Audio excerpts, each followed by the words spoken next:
Well, folks, here we are again. It's not getting any better. We have another rainfall warning. Friday and Saturday, not looking too good. We got cool temperatures, and even overnight we get a couple below freezing. But the cooler temperatures aren't stopping the rain any. On Friday we get 30 to 40 millimeters, and Saturday 10 to 15, and it kind of tapers off from there. But what gets me is right here where it says mixed precip, we have snow in the forecast. And I like that idea. Anything we get is not going to stick around anyways, but just the fact that it's there I don't like. And the wind is actually pretty good right now too. Looks like for several days it's going to be pretty windy. But ground's already saturated. We don't need any more rain. The farmers want their fields to dry out so that they can plow them to get ready for planting the crops. Mother Nature is just not cooperating.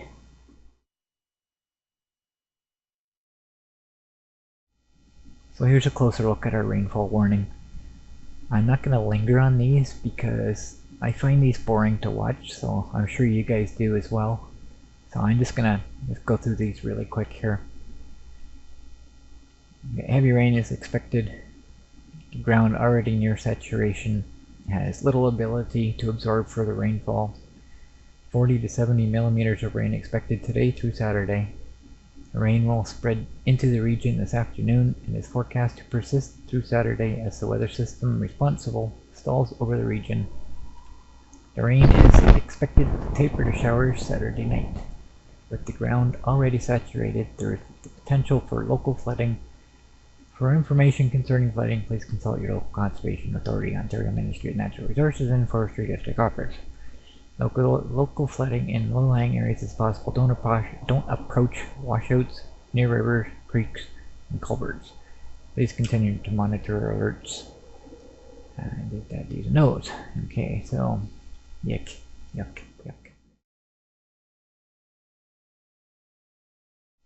Thursday night now. Actually, technically, I guess Friday morning. 4:59 in the morning. Rainfall warning is still there. Hasn't changed a whole lot. It's given a few places how much rain they've gotten already. And then by 4:40 p.m. you can see we are totally completely engulfed in rain, and we have been for most of the day. So I'm gonna head down to the river and just check out what the rivers are going to be like, whether they're flooding yet or not. And they should be pretty close to it by now if they haven't already.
Wow, no flooding. The water level actually seems to have gone down. How the heck did that happen?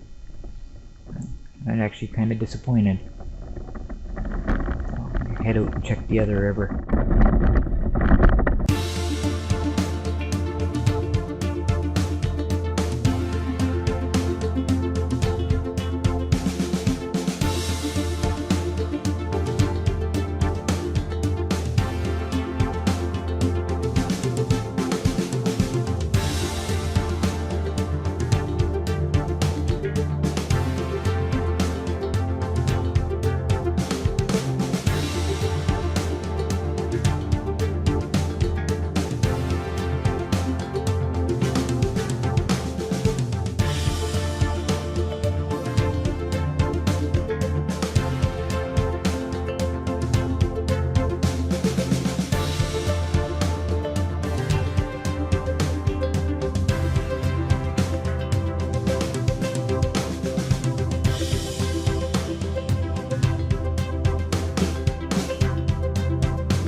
When I first arrive at the park, I can see all the water out there.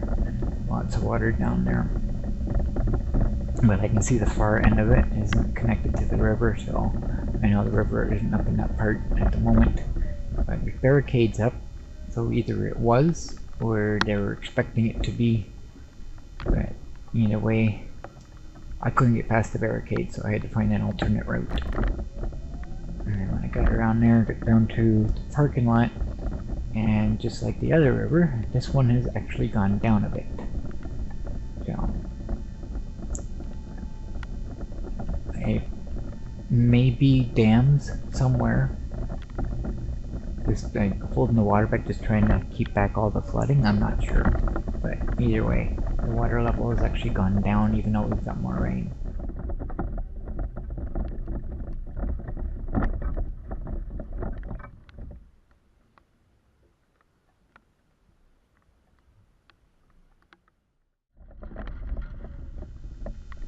And I may be setting myself up for another rushed autumn, trying to get everything done before the rainy season gets here. All the projects I never got finished last year are still waiting, and Cody's taking his old shed down. I'm going to collect the plywood and 2x4s. Probably don't need the 2x4s, but I'm grabbing them anyways. And what I'm going to be doing with all this is extending my ramp. The whole curb along the side of the driveway is going to be ramped. Make it a whole lot easier. That way it doesn't matter where the truck's parked or anything else is parked, I can still get up there. So, very, very gingerly taking it home. It's quite a top-heavy load, as you'll see in a little bit. And thinking to myself, uh-oh, I hope I can get up the driveway. It's nice and slowly. The trailer to come up on the curb, and lean forward to keep the scooter from wheeling. Now, the problem I have is I can't just disconnect the trailer and move it to where I want it, the way I normally do. So, one way or another, now that I'm in place here, I have to get this mini train turned around 180 degrees. And it isn't going to be an easy task.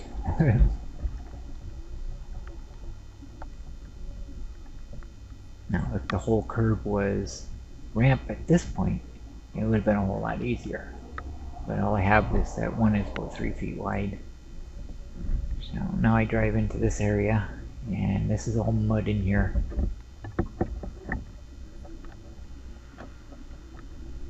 Not too bad at first. I just can't get the trailer on the right angle. So I go forward, straighten the trailer out a little bit more. Now I'm starting to spin the tires in the mud. As far forward as I can. Now I'm trying to go backwards and the wheels is spinning. Gradually moving, but not much at all.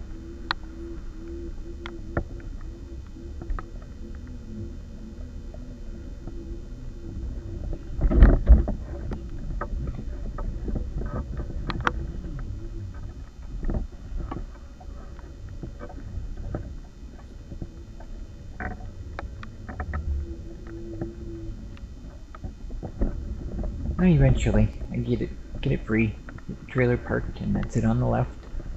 That's the load that I had. And it's not all sitting on top, there's a lot of wood inside it too. There's quite a haul there. And I just don't feel like dealing with it today in the rain. I'm just gonna wait till whenever I want. I think it's kind of interesting that the trailer tongue is up in the air, and it's like perfectly balanced. It's holding itself up. So, another project that I will need to do in the near future.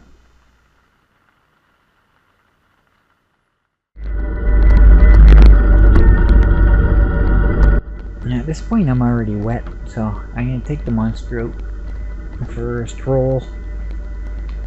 And I'm heading down alongside the highway here, and there's quite a few places where water tends to collect along the curb when it's raining, and every once in a while somebody will drive through it and then it gets splashed. So that happened today. And if you watch really closely, I get tsunami'd. Now sometimes I think people do this intentionally, but whether it was intentional or accidental, it really doesn't bother me. Because I'm out in the rain, I'm expecting to get wet anyways, I'm pretty much prepared for it and expecting it. The only thing I worry about is getting road grime and dirt and stuff in my coffee. But this particular day I didn't have one with me. I'm grabbing it on the way home, so not a big deal. But it's just something that happens quite often. Pretty much every time it rains, I get tsunami'd.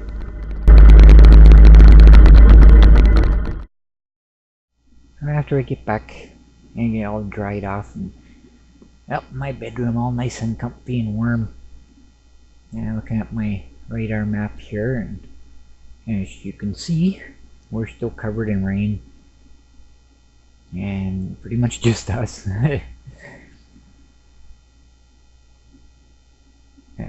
The next day, I think I've mentioned before many times that the rivers here don't seem to peak until about 24 hours after the rain. I was actually surprised yesterday that the water levels were actually down instead of up, considering how much rain we've had. And it pretty much rained all night last night and all day today, and I'm gonna go check out the river, and if it's not up any more than it was, then I am really gonna be surprised. But I have a suspicion there's a little more volume going through there since the last time I saw it.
Now that's a little more like what I was expecting.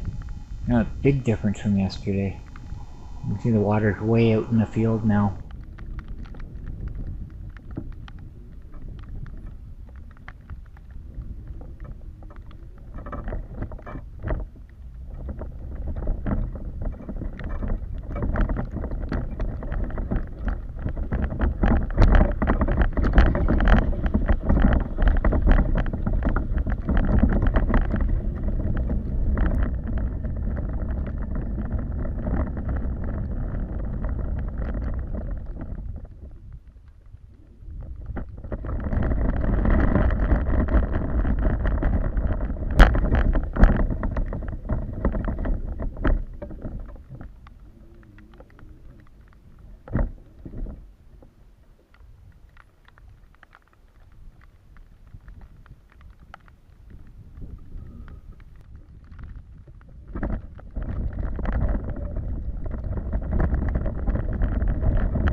There's a good view of the water out in the fields, way off in the distance out there. The water goes a long way.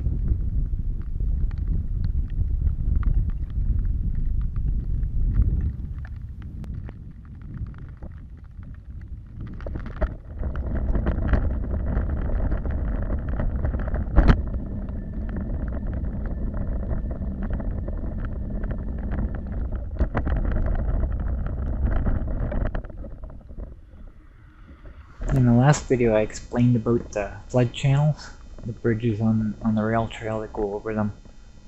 This one here, the water in the distance there, where it goes across the field, that's on its way into the first flood channel. Last time, I don't remember how many days ago it was, but in the last video anyways, the water was in the flood channel, but it was actually coming around from the second bridge, where the water normally goes out.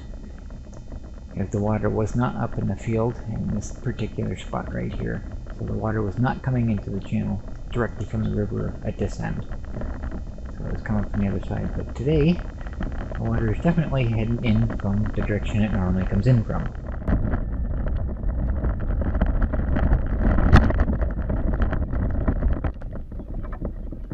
And the water in the field back there is coming from the flood channel.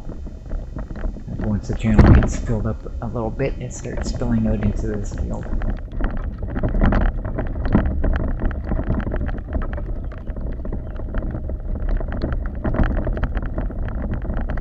There's actually quite a bit of water around here.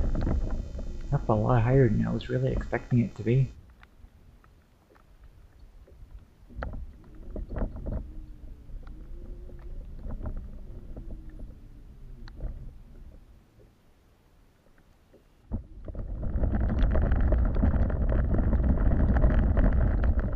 So this is the first flood channel bridge, and as you can see, it's pretty full, and it's even overflowing.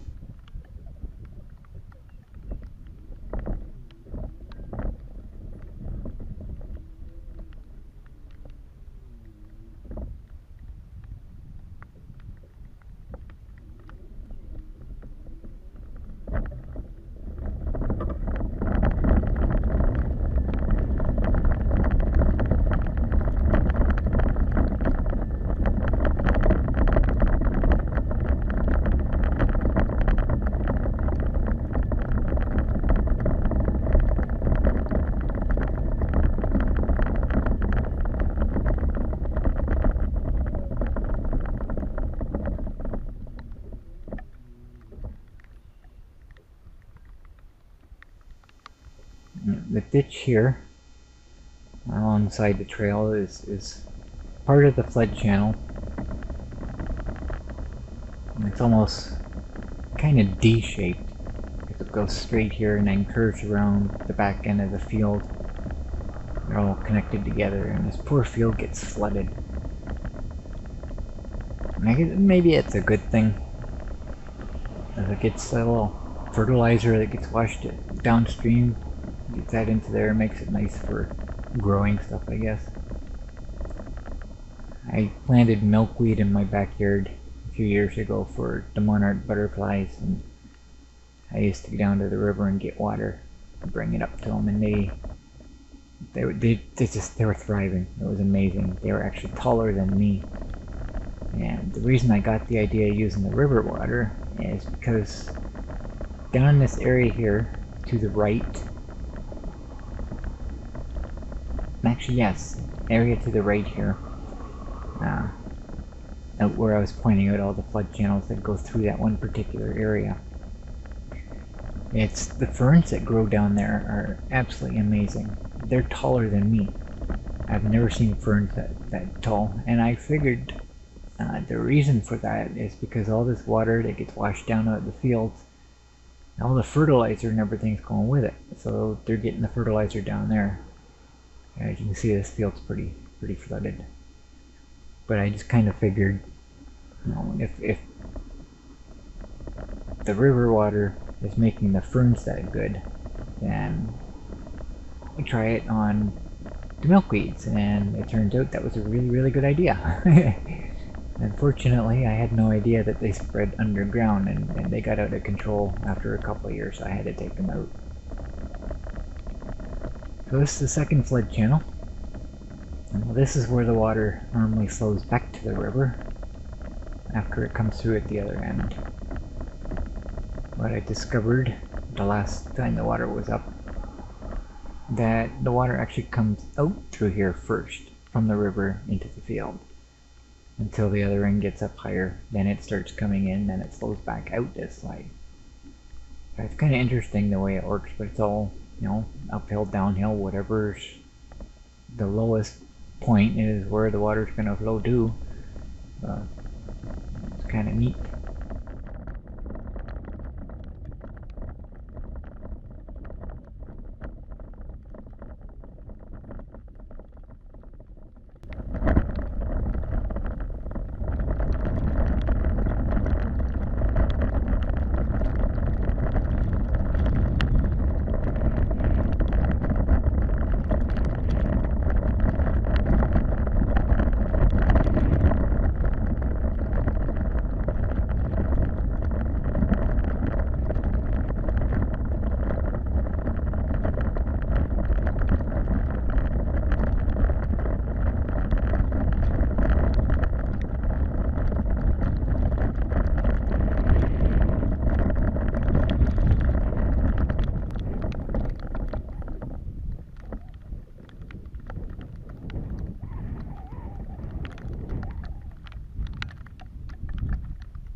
Another place where the water's spilling into the field.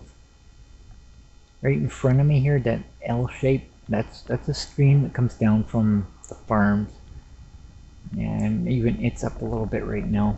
The water to the left there is just ponding. The river doesn't frequently get out that far. So any water that's there, it's usually after a rain, it just collects. That's the lowest point in the field. And it takes a long time for that to dry up.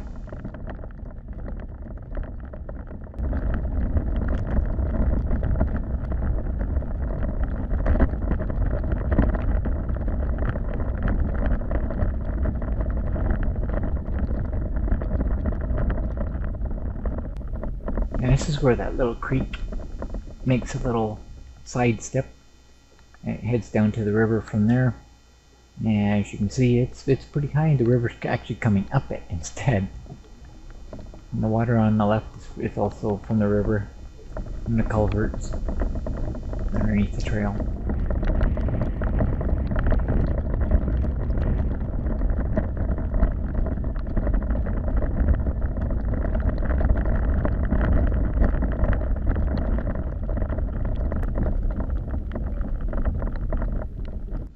Now this is actually the river itself. The water here is part of the floodplain that spills into this area. But the bridge is, this particular bridge is the one that goes over the river itself. This is not a flood channel, this is actually the river. And it's pretty high down there.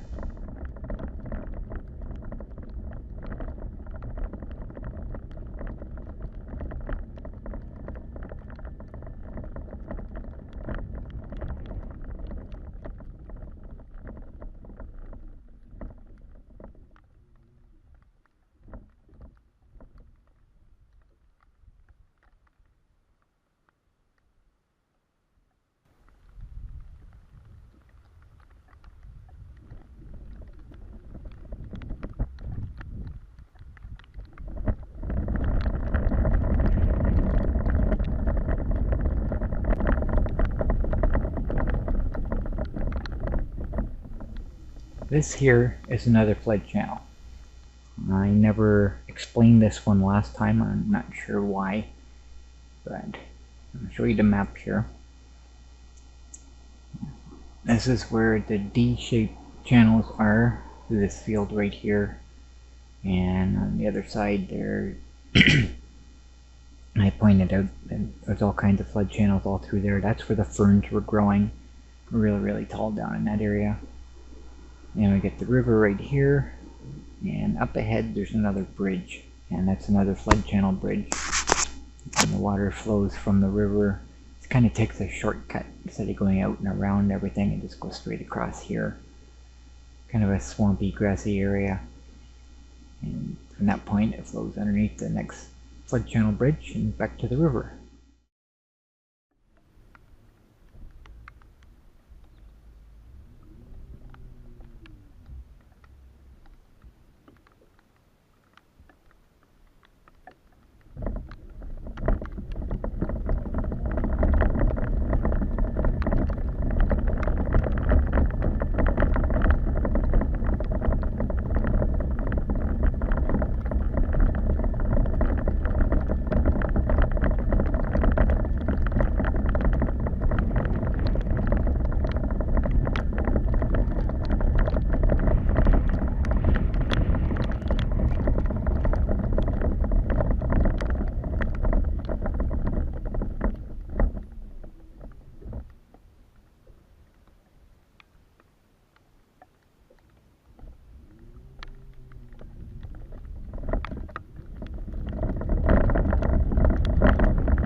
I'm skipping ahead a little bit here. It's kind of a sad situation. I've been watching this goose nesting, and that little black spot right there, that's the remains of a power pole that used to be there, and there's big rocks around it, and this poor goose made her nest on top of those rocks. And at this very moment, the water is only about 2 inches below her. A lot of the geese in this area have already hatched, and they got their goslings, are able to swim through the flooded water, but that one, they haven't hatched yet. And I'm hoping the water doesn't go any higher, or she's gonna lose her eggs. I felt so bad for her. I've been watching her for a while after I first noticed her.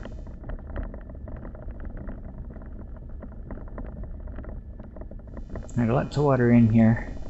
The swamp on both sides is just flooded completely.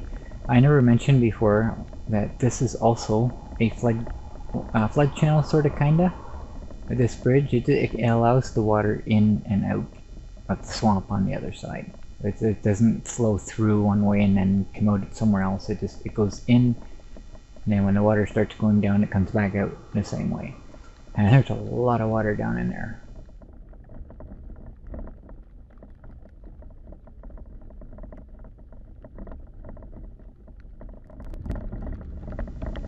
I kind of laugh at myself here. When I come into the park, I'm expecting to see flooding.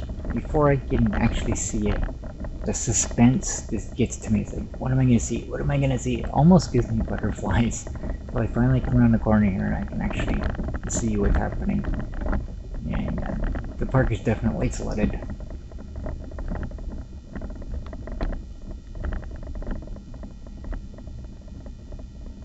The barricades are still up. Everybody's just kind of hanging out, looking at it. And this is certainly nothing compared to what I saw in 2014 when we had some flooding. The water was almost up to this building here. It was quite amazing. That's the highest I've seen it. But the river is definitely in the park today. No question about it. It's on both sides here.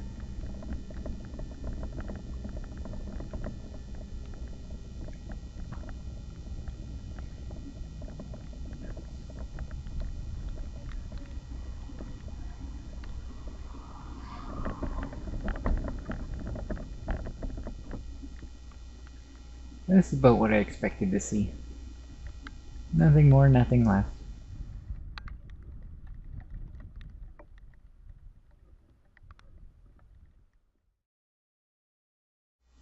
So before I end this video, I want to show you this animation. If you can call it an animation, it's kind of 2 frames. But anyways, the clouds on the right are rotating counterclockwise, and the clouds on the left are rotating clockwise. And in the middle, all that cold Arctic air is being funneled right straight down to us. That's where our cool air is coming from. So for tonight, we have a frost advisory. Oh goody! All this rain and now we get cold. The unseasonably cold Arctic air mass has become entrenched over southern Ontario. Temperatures tonight are expected to plunge to near or a couple degrees below the 0-degree mark in most areas, under partly cloudy to mainly clear skies and diminishing winds. Hence, widespread frost is likely across most of the region overnight into Monday morning. Tender plants should be protected or brought indoors by this evening, and temperatures will slowly recover to above the freezing mark Monday morning. Stay tuned, it gets even more interesting.